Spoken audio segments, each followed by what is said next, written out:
Hello and welcome to Health a Second Opinion. Dr. Chad McDill here with you as we try to explore some new technology to me as we talk about MaxKids. And so really want to implore you to get your friends, get your family, get everybody on here. And let's talk about the fact that 62% of bankruptcies in the United States are due to major medical bills. And so, gosh, with that kind of a stat going on, we can't change that for the people who are in the middle of it right now. And, we can slow it down, possibly reverse it for for ourselves, our generation, but yet we can totally eliminate it when we talk about the fact that 90% of this is due to chronic disease it is from our lifestyles. And so one of the big things is I was studying for this. You'll see me looking off. I've had to, because of the split screen here, we're going to be, you'll see me kind of drifting off to the side is that, you know what? We have approximately 60,000 thoughts in a day. And did you know that 90% of those are repetitive? Meaning we have the same every day. And then approximately 10% of our thoughts are novel thoughts and they're new. And like for most of us, it's like, oh, I've never seen a bird look like that before. Ooh, there goes an eagle or a hawk. Or, and it's the little squirrel moments in our day, but throughout the routine of our day. And the reason I mention that is because it's so huge in the fact that if, 62% of bankruptcies is major medical bills and that we're trying to raise a generation and grow them to have their max potential, then with our thoughts being so repetitive in 90%, the idea is to get that, maybe only 60% of our thoughts are the repetitive things that we do on a day-to-day basis, and that we're improving our consciousness through constantly looking for better ways of doing things. And so when we look at this, I want to empower everyone to live their life to their maximum potential naturally. And, as we talked about that, chronic childhood disease in America consists mainly of these 6 things. And so we see ourselves with depression and anxiety and asthma. Did you realize that there's approximately 6.2 million children in America who suffer with asthma? And that's 8.5%. Diabetes, obesity. When we look at these things, these are chronic lifestyle conditions that we are seeing, again, the malnutrition, the ADD, the ADHD, diabetes, asthma, obesity. These are all things that we can deal with our lifestyle. And if not completely reverse, we can at least improve them. And so when we look at this, looking at obesity in children, looking at the research, these conditions unfortunately carry on into adulthood. The stats say that approximately, if a child is obese in childhood, they have a 75% chance of being an obese adult. And so, what does this do for them? And, how does this affect them with their health? Again, obese child, I want to really touch on that with the fact that, when we look at our body's ability to withstand cumulative trauma, very, unfortunately in my life, there's been a lot of blunt force trauma with, car accidents and crushed vertebra and all kinds of different accidents, unfortunately, fall on a roof, and that kind of stuff. But yet, hopefully, we minimize those things. But for most people, it's the repetitive stresses, both from a neurological standpoint, a mental standpoint, the actual nutritional standpoint, the exercise or lack thereof, the chronicity of these things, that these kind of things take wear and tear on our organs. And so the younger a child starts the downward spiral of poor nutrition and lack of exercise, these are the big things that can affect them lifelong.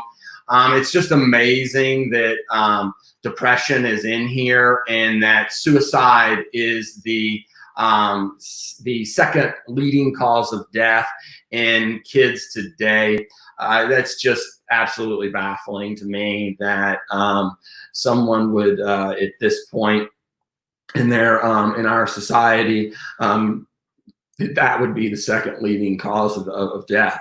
It's just unbelievable. So what are we going to do to improve the mental status, the health status, and decrease the chronicity of these things? We have to understand that prevention has to go through every stage, and that health starts in the womb. With this, really, from a chiropractic standpoint, we're going to touch on this several times, is that literally the house that baby grows in, the uterus, is suspended in the pelvis as an organ, just like all organs. We kind of just think of them and don't really look at the reality is that fascia and ligaments and things attach and hold these organs into this pelvic cavity that, if you turned it up and looked straight through, is this hoop. And inside of it are all the organs that are being suspended like the trampoline springs. And each one has these springs that are in there. And so when they're in there and held, there is an optimal shape of the pelvis based on bony development and spinal alignment for function, such that it would create the greatest amount of space, ease, and tension on all parts of that house, the uterus that this baby is going to grow in. So subluxations, misalignments of the spine, create tension in that pelvis and can shift and create tension. So many of you know of this as the Webster's technique, or uterine constraint technique, often called the breech baby turning technique, which it is not. It is a way of adjusting the spine and addressing the ligaments, one of them being the round ligament, that attach and hold and suspend and allow, once that child is, or once the mom is adjusted, to release and remove a certain subluxation pattern that often causes this tension in the uterus that doesn't allow the baby to flip. And during this time, it's essential for the birth process to happen successfully.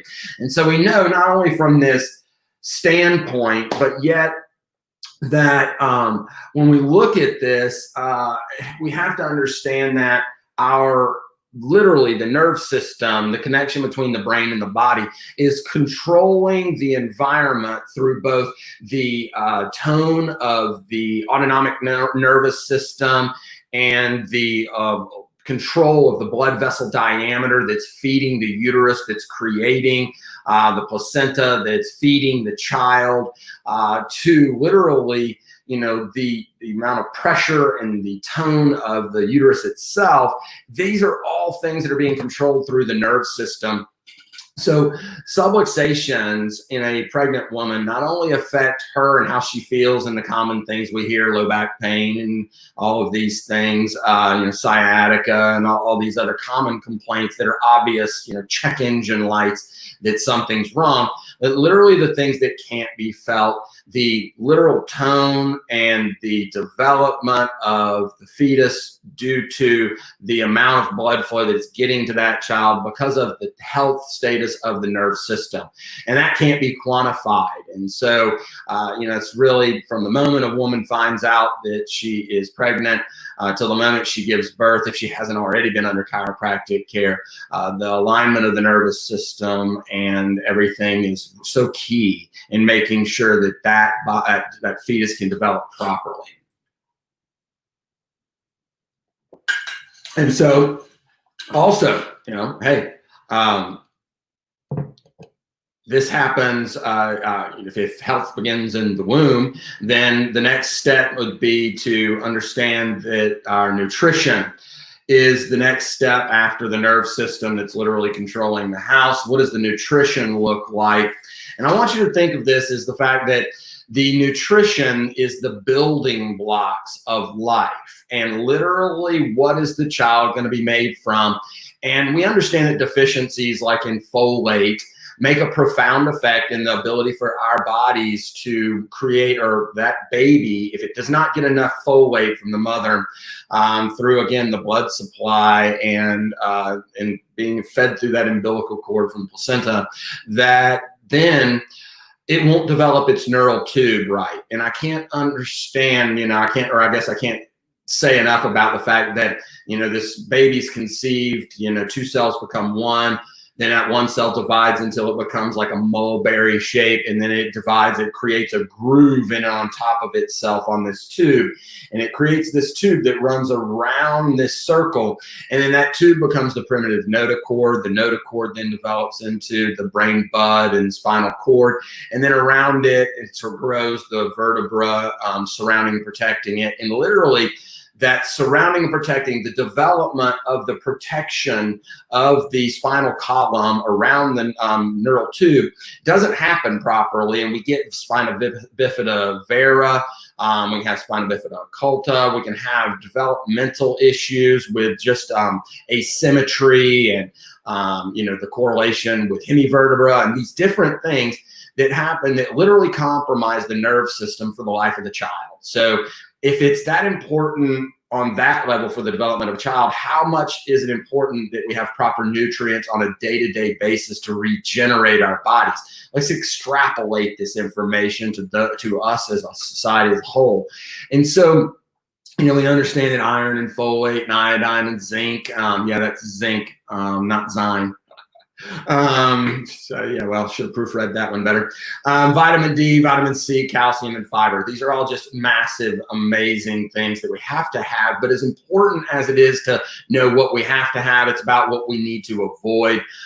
Things like PCBs and plastics and fire retardants and things of this nature, along with mercury and other contaminants. As you see on here, avoid certain fish. Definitely don't be eating sushi and raw fish due to the bacterial contaminations. Listeria, goodness, could go on about that one for a lot with the number of miscarriages that happen due to listeria infections. It's a real personal one, even for me, and having experienced that in my own family. And so when we look at this, it's just unbelievable that it's as much about having these ideas, these understanding of what we need. And you have to ask yourself, do you want a McDonald's baby or do you want a Whole Food baby? Which one makes sense? Do you think that Twinkies and Pop-Tarts are gonna, and yeah, your body can probably survive on these. Baby might be okay. You might get enough, especially if you're taking supplements. But the fact is that it's like sifting through all the garbage to find one piece of food. Why not just flood the body with great food and have the body have a surplus of things, and then taking the supplements that you need to make sure that you give the body everything. And that's what we use in the prenatal of Max Living. And man, I can't tell you how pumped I am to talk about this, because you know what? My wife, we have a 6-week-old, and so I've been down this journey. She's taken our prenatals, and we took the prenatals from the prescriptions that we got from our OBGYN. Of course, we used a midwife. We had a home birth and everything, but of course, you have a supervising OBGYN in case something goes wrong. You have to go to the hospital. You got to, CYA.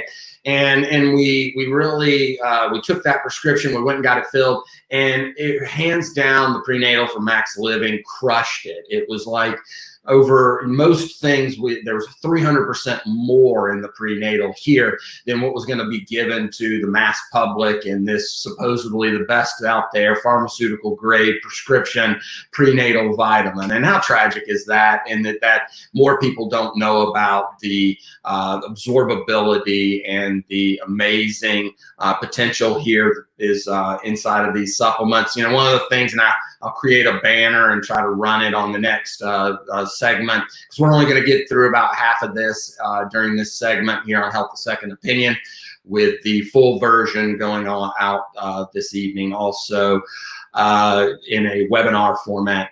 When we look at this, it's You can get 10% off on the supplements by texting MaxKids in all caps to 706-657-4777. That's 706-657-4777. You can get 10% off all supplements, not just the prenatals, when you text that in caps, MaxKids, and then you'll get also the resources and documentation that supports the slides and the things that we're talking about here. Newborns and infants, one of the big things about milestones is, we often look at these things and we think that they're just, starts to smile, rolls over, starts to sit, crawls, maybe takes a few steps. And we think about those as just, they do them, it's natural, they don't, it's a little early, it's a little late, and we just sort of don't really talk about them really as milestones. So, yeah, Be Green, Cloud and Canyon, great. Use your stainless steel water bottle.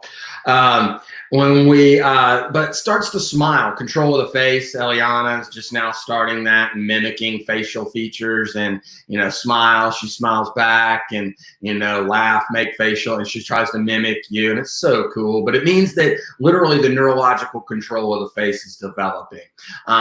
Rolling over, body coordination. But I want to stop at how profound these milestones are with crawls and the cross crawl body motion. So many parents allow my kid just went straight from sitting up to walking. And it's almost like we're proud of it. But the fact is that it's a tragic overstep. And the fact that that cross crawl body motion is meant to be a period of time for two reasons, in which the child's secondary curves, the cervical curve and the lumbar curve, develop, which then creates the suspension system for the spine for the rest of their life, which then the type of curves and the closeness also plays roles with their susceptibility to what's called idiopathic scoliosis. Or, when we look at what about reading and the fact that it's a known thing that if children who don't crawl as much and don't have this cross-crawl body period where they're developing their curves, and also the corpus callosum, which is the connection between the hemispheres and the brain, and that cross-crawl body pattern develops that balance and coordination and builds the corpus callosum, and literally we'll see decreases in reading and language and comprehension, seeing as how that reading and language and like Wernicke's speech area are on opposite sides of the brain. So if this corpus callosum isn't built through this cross-crawl body mechanism, then there's less of a conduit, less of a tube, and the bigger they build that, the more they use it, the more expansive and the more connections to the hemispheres, then literally it will affect their reading, language, and comprehension and speech skills.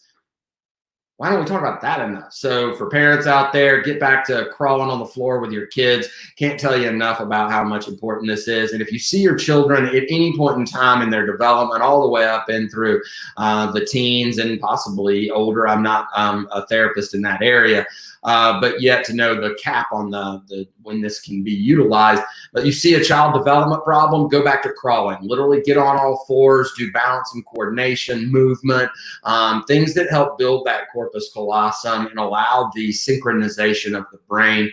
So that's a huge tip. One of the big things here, what about there's no way on earth that any human being's ever going to create something for a child better than the body that raised it. So women, really these I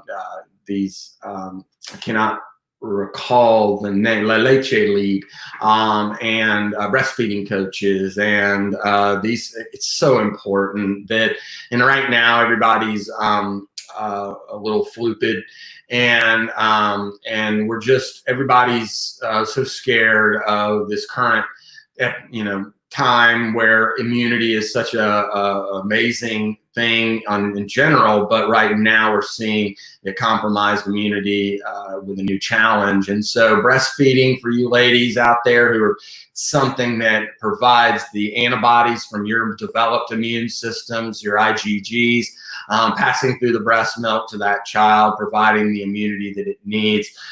So it's just absolutely essential, and don't ever believe the sales pitches out there that will tell you that somebody's developed some type of formula that can compete with your body's ability to know exactly what that child needs. And it's amazing, you know, watching my wife now when the baby cries and Eliana's having, you know, reactions to anything, then my wife's body's responding. You know, she could be crying emphatically in the next room, and my wife say, man, I've got to go feed because the crying is making the milk release.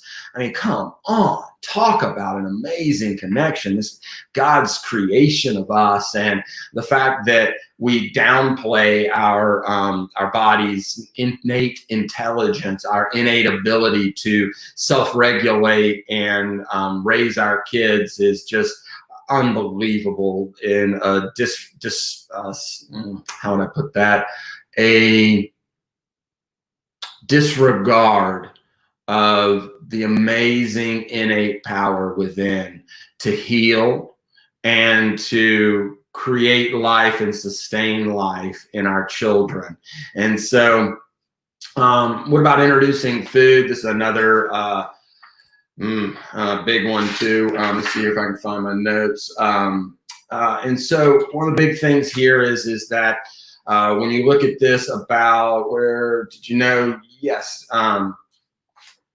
breast milk antibodies. Remember, it's passed down. Introducing food. Well, messed that. There we go. That approximately 75% of these processed foods will contain things like mercury contaminants.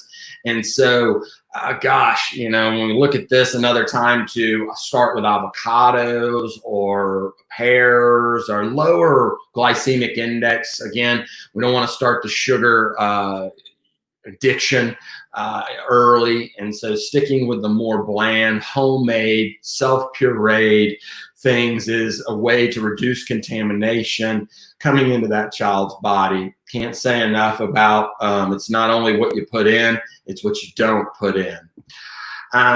Screen time, 92% of children have used a mobile device at 1 year of age. Did you know that screen time negatively affects reading, memory, sleep, attention, and language development?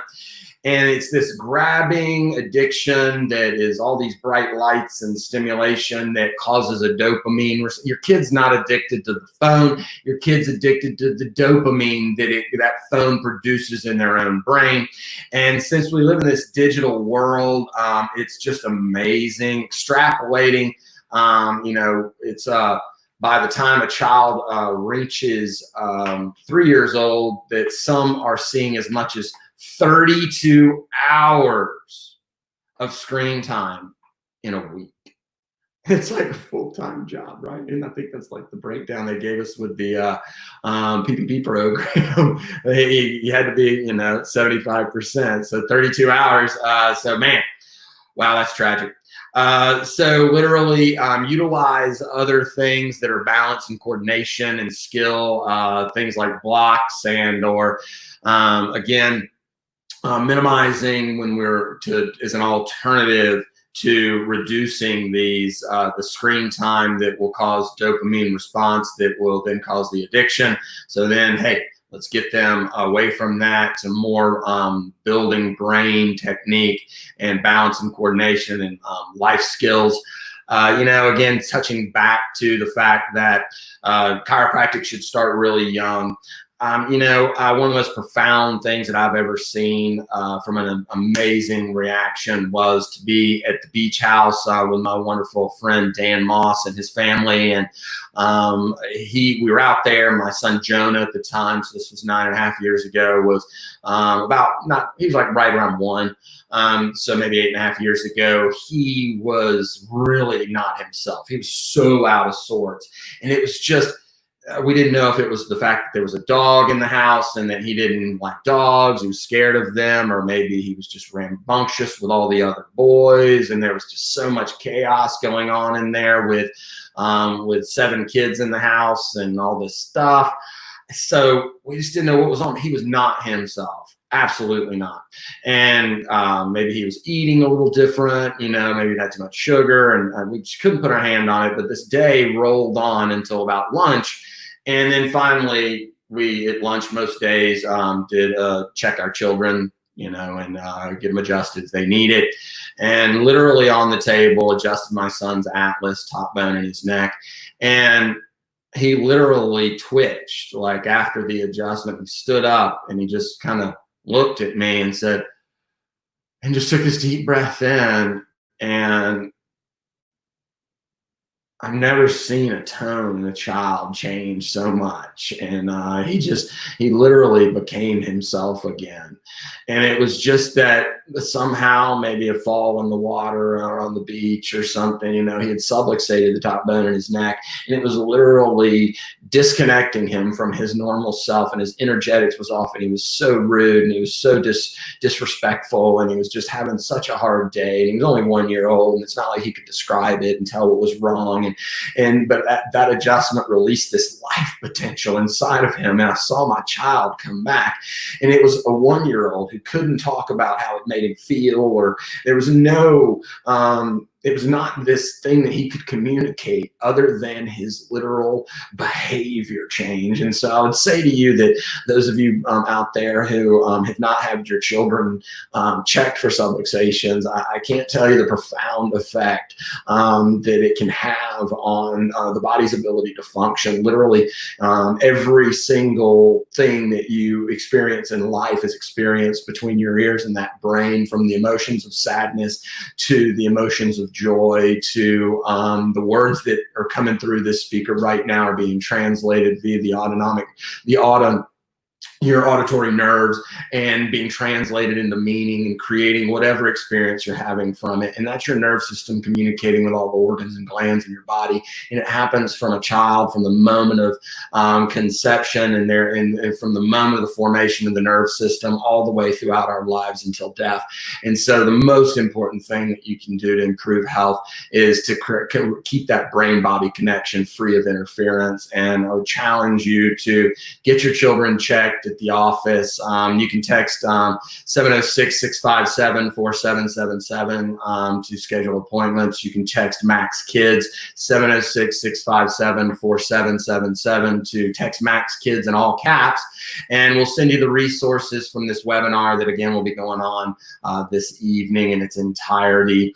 And I just wanted to get through this first half of the a webinar here on Health a Second Opinion. Second half will be coming on Health Second Opinion next week, in which we're going to go through the rest of stuff like the Journal of from the Journal of Pediatrics and what they have to say on the best things that we can do to maximize our kids' health, and again minimize those things like childhood obesity, asthma, diabetes, heart disease, and depression. And literally give our kids a chance to get their lives back to the point where they don't have to worry about being one of the 62% of people who will file bankruptcy due to major medical bills. Thanks, lots of love and respect. Hope you're blessed with this Health a Second Opinion episode. And remember that the power within you is greater than any problem outside of you. And max that potential and max out with our kids. Again, MaxKids in all caps to 706-657-4777. Text what you want to do with your new patient appointments for you and your family. Look forward to seeing you same bat time, same bat channel next week.